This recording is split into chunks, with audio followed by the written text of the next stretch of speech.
हाय आर्मीज, आपका स्वागत है मेरे YouTube channel PTS Korean army 111 इन भोजपुरी सॉन्ग। तो आज मैं आपको toxic boy and innocent girl का पार्ट 10 बताऊंगी। चलिए स्टोरी स्टार्ट करते हैं। पिछले पार्ट में हमने देखा था कि शहनी जो कि प्लान बना रही होती है शेकी को नुकसान पहुंचाने का, और हम देखते हैं कि यहाँ पर सभी कॉलेज के लिए रेडी हो चुके थे। तेकू के एक साथ जाने वाले थे और नामजिन और यूमिन एक साथ, बचा हमारा हॉबी और सेविका जो कि बहुत ज़्यादा क्यूट और इनोसेंट होते हैं। ये दोनों हमेशा ही लड़ते रहते हैं। हॉबी जो कि सेविका को बंदरिया बुलाता है और सेविका जो कि आरम की सिस्टर होती है वो हॉबी को बंदर बुलाती है। बचपन से लेकर आज तक इन लोगों की लड़ाई में बिल्कुल भी कमी नहीं आती है। ये दोनों हमेशा ही एक दूसरे को बहुत ज़ोर से मारते पीटते रहते हैं। ये दोनों जब भी लड़ते हैं, अगर इन लोगों के पास ते होता है तो ये लोग एकदम नॉर्मल बिहेव करने लगते हैं, जैसे कि ते को कुछ पता ही ना हो। ते जो कि इनकी सारी करतूतों को एक रिकॉर्ड में रखता है और उसके हिसाब से पनिश करता है। और हमारी जीके के लिए तो स्पेशल पनिशमेंट होती है जो ते उसे खुद देता है। और ये सब बहुत ज़्यादा ही बुरा होता है शेके के लिए। शेके अब कॉलेज जाती है, बट उसे नहीं पता होता है कि कंस्ट्रक्शन का काम चल रहा है। मतलब बाथरूम में पानी लीकेज होता है जो कि बहुत ज़्यादा ही डेंजर है शेके के लिए। शेके को फोबिया है पानी से, क्योंकि उसके बचपन में भाई और मॉम गुजर गए थे, जिस वजह से वो पानी से बहुत ज़्यादा डरती है। और इस वजह से वहाँ पर कोई भी आने वाला नहीं था। वहाँ पर बोर्ड लगा हुआ था जिसे 2 लोग हटा देते हैं और बहुत ज़्यादा स्माइल करते हैं क्योंकि वो उसी तरफ होते हैं। यहाँ पर सभी अपनी अपनी क्लासेस अटेंड करने लगते हैं। आज भी तेकू के एक साथ बैठे होते हैं। ते के होने से सभी एकदम सीरियस बैठे होते हैं। कोई भी अपनी गर्लफ्रेंड के पास नहीं बैठता है और समय मिलने पर इन लोगों का रोमांस चालू हो जाता है, चाहे वो यूमुन हो चाहे वो नामजिन। लेकिन ते के सामने ये लोग एकदम सीधे बच्चे बन के बैठते हैं। इस वजह से बहुत ज़्यादा ही शांति होती है क्लास में। हॉबी जो कि सीधा साधा बंदा बन के बैठा होता है, लेकिन लड़कियां जो कि इसे घूर रही होती हैं।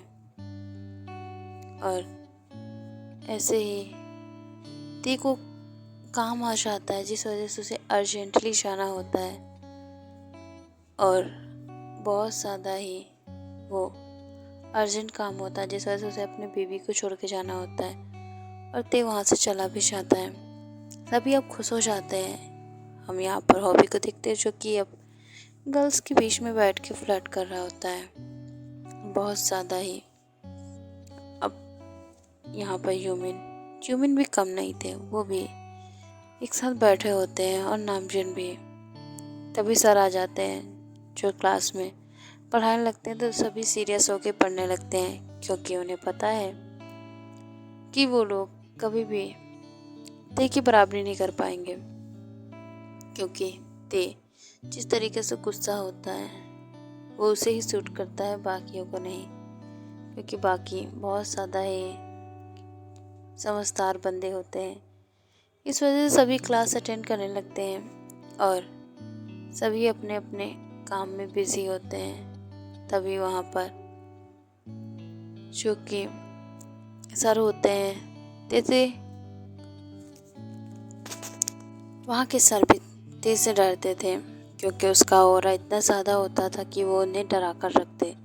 इस वजह से उसके ना होने पे सब चिल्ल मारकर पढ़ रहे होते हैं। लंच टाइम में शेके जो कि अब सबके साथ अपने फेवरेट फूड को एंजॉय कर रहे होते, बर्गर पिज्ज़ा बहुत सारा लेके बैठी होती है। उसे देखकर जिमिन कहती है बस कर, कितना खाएगी।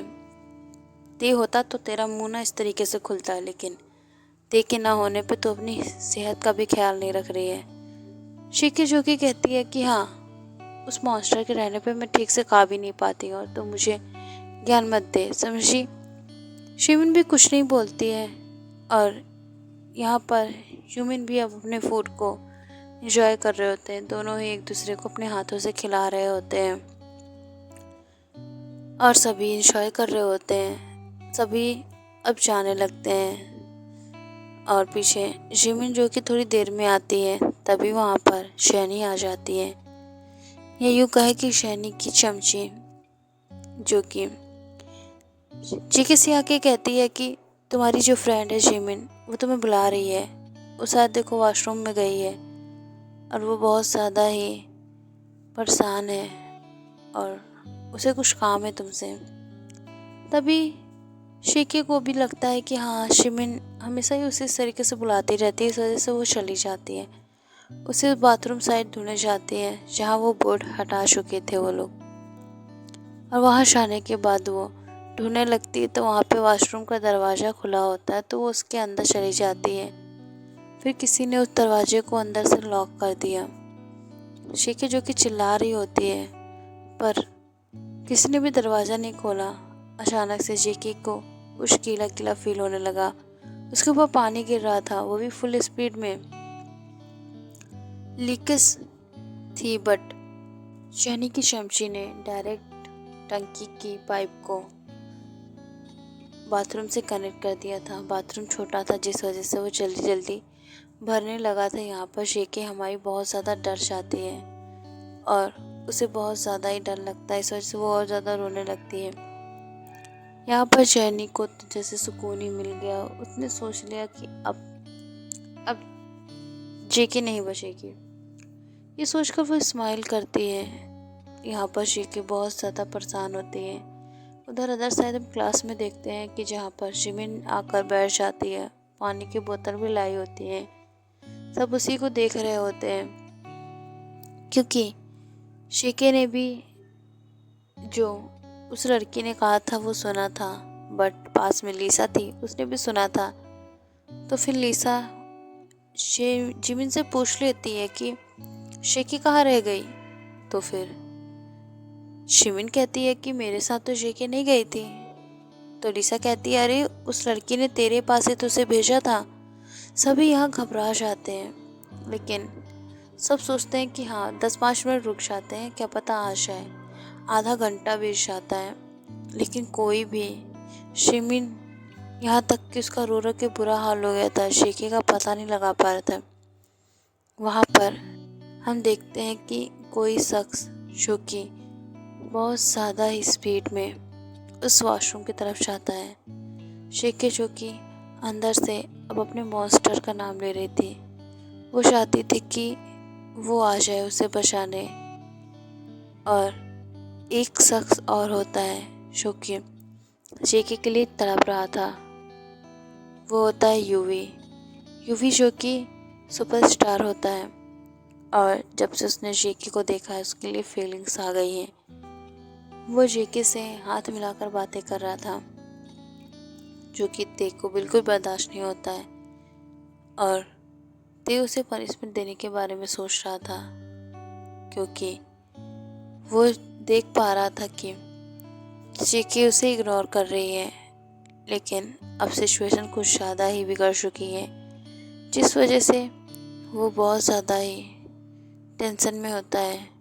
यूवी ते के अंदर के एहसास को समझ नहीं पाता है कि आखिर ते उसके लिए क्यों तरीके से गुस्सा है। जब भी यूवी शिके से बात करता है तो शिके को ते अपने पास बैठा लेता है जिससे वो उस इंसान से दूर रहे और शिके जो कि उस इंसान से दूर हो जाती हैं। यहाँ पर बाथरूम का दरवाज़ा बहुत स्पीड से टूटता है जिसकी आवाज़ इतनी ज़्यादा भयानक होती है कुछ कहने को नहीं। और उस इंसान की आंखों में इस समय अलग ही जुनून होता है। वो ये सब जानता था कि ये सब किसने किया है, इस वजह से उसे मारने की प्लानिंग भी वो कर रहा था। तो के बारे में इस पार्ट को मैं एंड करती हूँ। नेक्स्ट पार्ट में जानेंगे कि आखिर अब क्या होगा आखिर वो इंसान कौन है जो कि जेके को बचाने गया, और ये यूवी, क्या ये सच में जेके से प्यार करता है या फिर देश से कोई पुरानी दुश्मनी है। ये सब तो अब हमें नेक्स्ट पार्ट में पता चलेगा, और ये स्टोरी आगे जाकर और भी ज़्यादा अच्छी होने वाली है। और अब हम देखने वाले हैं इस स्टोरी में कि कुकी के मॉम और ब्रदर दोनों ही मिलने वाले हैं और वो वापस आने वाले हैं। तो उसके लिए आप लोग इंतज़ार कीजिए। भाई यार में सरांगे और इस स्टोरी को लाइक कर दीजिए।